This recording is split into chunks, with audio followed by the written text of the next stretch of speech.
Hey, welcome to I'm Refocus Radio. We are here once again, and just like any other time, we have another awesome show for y'all line up for y'all today.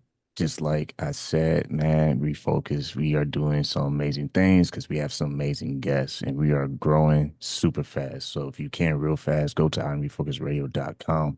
Tell family, tell a friend to subscribe to the podcast, and make sure you just check out our guest today because she is a returning guest. We have the one and only Debra Cohen, and you know her story. She beat the odds, and she's going to tell us what's going on right now in her world.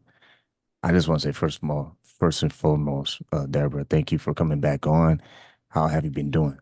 Oh, thank you very much, Shamaya, for having me on here. And I am sitting here by the grace of God, survived Hurricane Helene and Hurricane Milton down in Florida, only having been here in the state for 9 months, and we've already been through two huge hurricanes. So I just got my internet on this morning so I could make this interview with you. Wow. How is that? Now that's an intro right there. I don't know if anyone this week can beat that intro. You got to give us the backstory. So, if you don't mind me asking for the audience, um, where parts of Florida are you in? Ah, the Tampa Bay. Hmm. Yes, So, the path from Mexico, where this Milton started, and then swept across the Gulf Bay and targeted a little bit south of Tampa. I think got more of Sarasota, but man, oh man, talk about flooding and devastation everywhere. What a trip. I'm telling you, I've never lived through anything like this.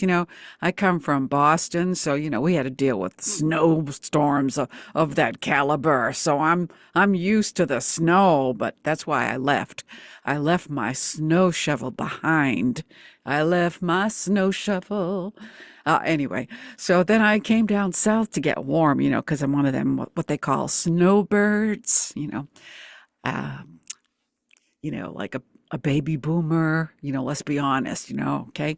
And I thought, man, I'm in paradise. Florida is gorgeous. The greenery, that's why people want to come here because it's so tropical and beachy. If you do the beach, I don't. I'm just in my recording studio, which is where you see me right now, making music. And so here I am. I don't know what I was saying, but I'm just happy to be here with you, Shamaya. yeah, no, you talking about from Boston to Florida, Yeah. snow to the amazing weather. And Mm. recently though, like you said, you survived those crazy storms. And I just want you kind of paint the picture for the audience. I mean, all over the news, we saw around the country the preparations that are being made, and just a lot of people trying to leave, getting things as best as they could to protect their buildings, businesses, and houses.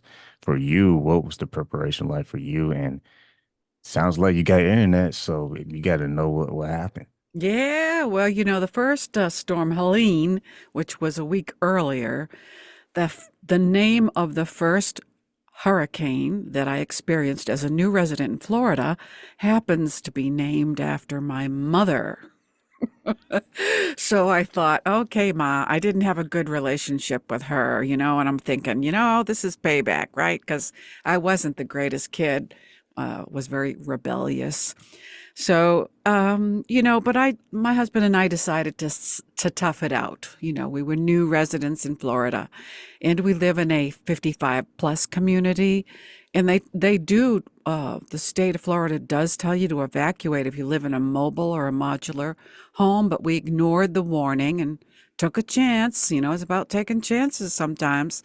Try not to be foolish about it, but I had it mapped out which section of the home I was going to lay on the floor and try to find a belt and tie it around my waist and a doorknob, So I don't know, too many movies. I think I saw something where somebody was in a hurricane and they had a belt around them. What show is that? Do you remember there, Shemaiah? I don't know if I recall that one, but sounds crazy. Yeah, it was crazy. So anyway, I put my foam mattress on the floor where I was going to lay down in case it took the house away. And my husband said, "What are you doing?" like, are you crazy? I'm like, no, I'm getting ready for the hurricane. But anyway, so that we survived that. Thank God for that. But then here comes Milton. I'm like, oh my God, what is this? We don't even get a break from people are still cleaning up from Helene. So we were going to stay. And then my husband's boss said, look, this is a big one. You thought Helen was bad? This is big. All of the people that have been here for a while are leaving.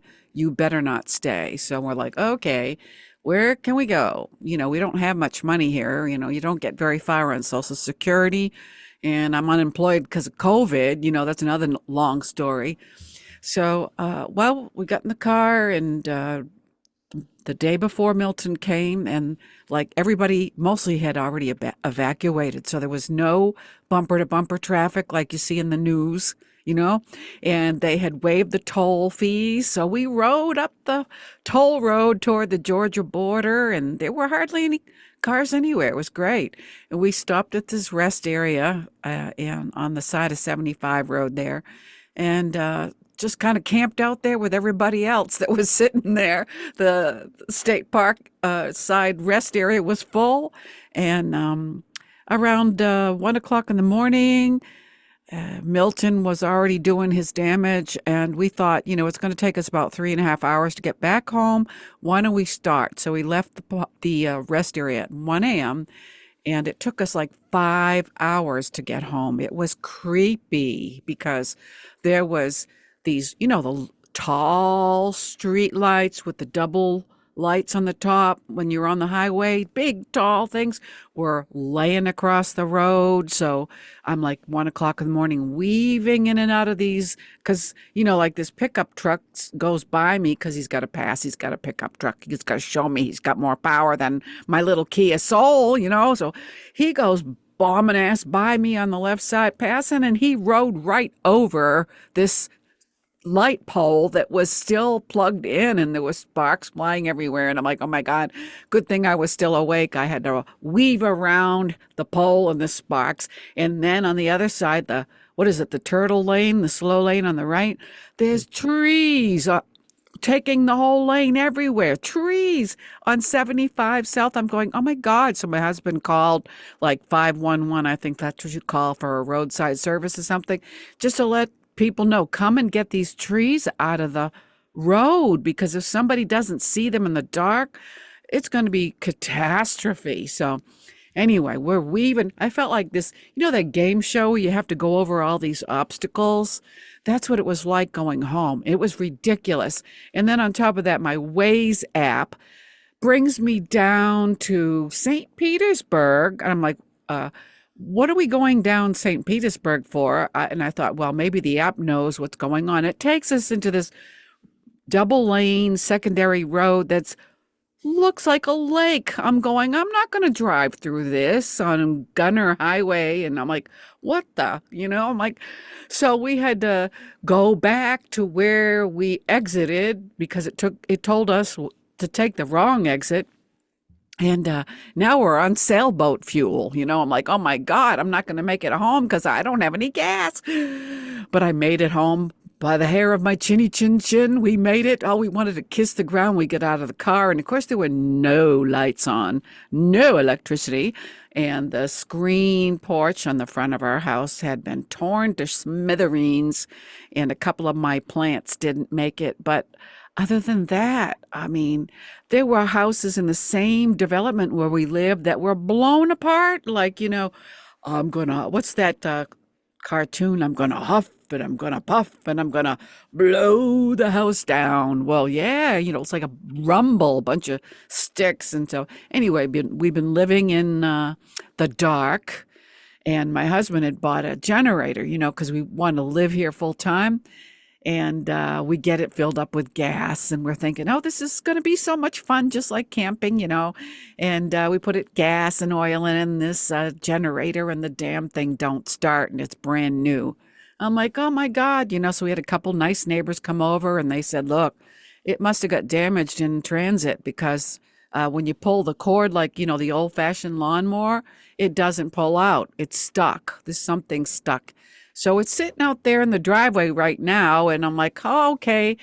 if we want to return it, we have to empty the gas and the oil out of it. How do you do that? Come on, man. The thing weighs like 200 pounds. I'm like, I don't know. What are you going to do? Dump the gas out on the grass or what do you want me to do? So, anyway, but hey, it could be worse. We could have no house to come back to. We have a house, we have sunshine, and we have internet now just in time for this interview. Wow. I mean, that in itself is like a movie. That It's sounds like a movie, like a hit crazy. movie. Like you almost write a book about that whole experience Oh, because well, someday I'm going to write a book. Yes, I keep adding chapters every day. It's exciting to be here. Yes. I want to know about your neighbors because you mentioned that obviously some uh, had some greater loss and damage. What has been the community been like in your area? You see a lot more people coming together. You see any outside help showing up to maybe assist people or at least trying to boost them around a little bit? Well, this community that we're in, everybody helps each other, and we don't know a lot of the people yet because like I said, we've only been here 9 months. But this guy next door saw that, my husband works online selling generic drugs to pharmacies. So he's unemployed while we have no electricity. And of course, I can't do my music, and that freaks me out, but that's not, traumatic like not having an income. But so this nice guy next door, he knocks on the door. We haven't met him yet because he just moved in 2 weeks ago next door. He says, I have a generator going, and we could hear it. He said, and I noticed there's an extra outlet on it that's not being used. Would you like to use this cord? He even brings the extension cord so that you can plug in and save the food in your refrigerator. I'm like, oh my God, this guy regained my faith in humanity. I'm telling you, there are pockets of nice people out there. They're not all butt heads like you see on the media a lot of the times today. So, I mean, there's still nice people out there. We're all out there, even without electricity. We're, putting on, raking each other's, taking care, knocking on each other's doors, making sure that we're all right and how can we help. And phenomenal, phenomenal. So we love being here, and we're just really grateful that this hurricane we survived. This is on Refocus Radio talking to our guest today, Debra Cohen. Go to her website is debracohenmusic.com. I love that we're talking about this because one is recent news and two, you're kind of giving us a inside scoop of someone who actually not just survived the storms, but can give us clear feedback of what you're experiencing yourself. My last question would be, as far as what you see on the news versus what's actually happened Yes, down there in exactly. Florida, kind of Yeah. share the audience. What's some of the things that you're actually seeing in your local area? And what are the officials in your area saying as far as maybe the timeline, how you can, the people affected in Florida can see progress? Well, we haven't been paying too much attention to local news uh, because it's if you get inundated with negative pictures and negative situations, even though it is reality, it's hard to fathom. It's hard to take it all in. So, people are in survivor mode, and in the city that we're in near Tampa, the people first told us to stay home. The officials told us, stay home, don't get in the way of the people that are trying to restore electricity. Allow room for emergency people to get through because the red lights aren't working and it turns into chaos. You got to have police out there on these 4-lane highways trying to direct traffic. I mean, oh my God, like, and then the other freak out thing is there's no gas. I mean, I've never experienced this before. No gas anywhere. And I didn't know how to find gas. And I had less than 100 gallons, not 100 gallons, 100 miles left in my car. And so every day this is the wrong thing to do, people. If you move to Florida and then you go through, do not drive around looking for gas because you probably won't find any. And I didn't know how to find gas. Nobody seemed to offer that information. But on I got some lady that she brought over her phone, and she said, you know, when I need gas, I just use this app called Gas Buddy. I'm like, really? I didn't know there was such a thing. So it's called Gas Buddy, and it says right on it, find gas. Find, I don't know if you can see it. Find gas. So I'm like, okay, I did that uh, the 2 days ago, and one place had gas, and it wasn't in Tampa. It was in East Lake, and so I by this time I have 23 miles left on my car of gas. I'm like, oh my God, what am I going to do? I have 23 miles. And the empty light goes on. So I drive there and I'm thinking, oh, I'm so glad. I hope they still have gas by the time I get there. And there is a line of cars about half a mile long for gas. Mm. So then, you have to get in line and it's at Walmart. Thank you, Walmart. I put in a plug for you. Yes, thank you, thank you, thank you. So I go to Walmart in East Lake and I get in the line. And, I'm sitting there, and every time we stop, I have to shut off the car because I don't want to run out of gas before I get to the pump, and I'm praying, oh Lord, please let there be gas by the time I get to the pump. And then this lady in this Volvo puts on her right blinker beside us on the left, beside the line, and she's thinking she's going to get cut in. I'm like, people, what's wrong with you? I've been sitting. Oh, no, I'm sorry. I'm not going to be a good Samaritan and let you sneak in front of me. So she didn't get in. She gave up. So then it's time to take a turn into Walmart. And I'm almost ready to take the turn. And this guy from the opposite direction, he's got his blinker on and he's going to cut in front of me. I'm like, huh, you think so? I don't care if you're a guy or not. You're not getting in front of my car. So, he tried his best. He tried to get his front right, you know, headlight there squeezing in between me and the guy. I'm like, I don't care if you hit me. You're not getting in. And he didn't. I'm like, no way. That you're a jerk. I'm going to get, it was really kind of pathetic because I was thinking, I wish I had a gun. I'm like, oh my God, I can't believe I was thinking those base thoughts. I'm like, what was I going to do? Shoot him? I'm like, no, I don't know. It's just some Movie. true confession. I'm like, I'm watching too much TV, right? But we're watching Hawaii Five-O reruns, and it's it gets in your head. So you wonder why there's so much terror going on today. That thought pumped into my mind. I'm like, I wished I had a gun.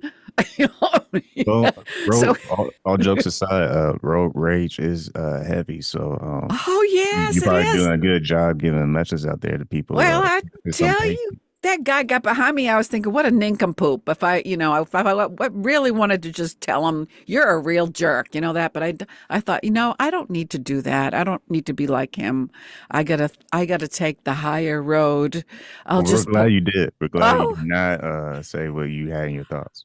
well, yeah, you know what? And, he could have had a gun. Could have been a duo right in the middle of Walmart parking lot For over gas. gas. I bet you might find something like that on the news. What do you bet, huh? I mean, I wouldn't be Yeah, tripping, but I'm glad you yeah. have a little message for our audience. Ah. Practice patience, man, because you might get in trouble if you say what's on your mind. Oh, yeah, no doubt. Nowadays you have to watch out everything you say because everybody's trying to sue people for stuff. It's ridiculous. I tried to post something on YouTube this morning and pitching for my book. There was an interview by this Saudi. They wear the white sheet and they get the band around. I think they look so mystical and they're really interesting people. I'd like to get to know them.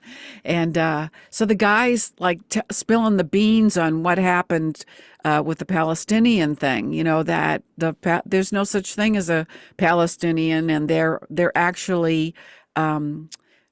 Gypsies and Romans and Turks, a remnant of people that are stateless. And then when Arafat tried to get a state for them, it was offered, and Arafat turned them down, and Al Husseini turned them down. They don't want their own state. They want to exterminate the Jews. That's what they really want.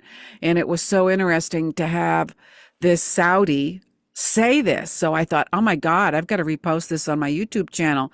So I put it up there this morning. And like 5 minutes later, YouTube gives me this warning and says, you've got some kind of a strike against your channel now for posting a hate video. And if I want to restore my channel, I have to go through this 7 video training. I'm like, what? You can't speak the truth, like it's okay. You see media smothered with all kinds of hate messages. And here I am trying to promote facts, just the facts, ma'am. I'm giving you the facts, but you can't say the facts anymore because people don't want to hear it. They want to prop up the propaganda. That's what it's a propaganda war. That's what it is. So I'm going to put a pitch in for my book right here, if you don't mind, Shmaya. Do your thing. Okay, just go to this website.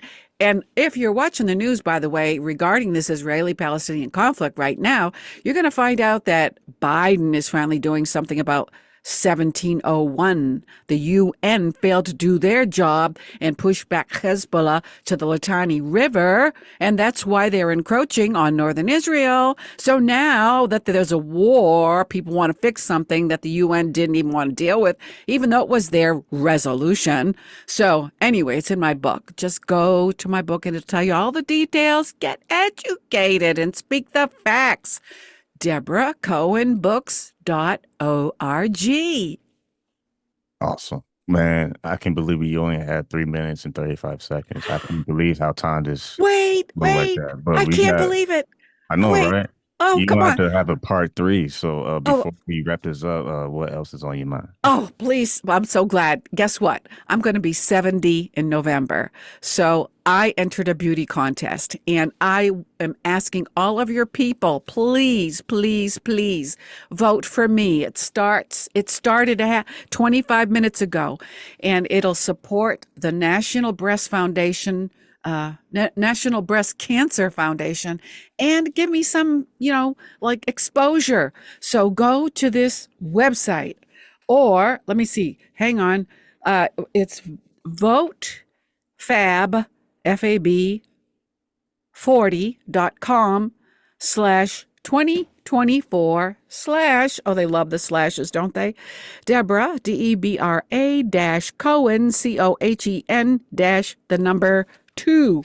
And while Shemaiah is closing, I will hold up a QR code so you can scan it There you go. and get right to it, hopefully. Hold it. Hold it.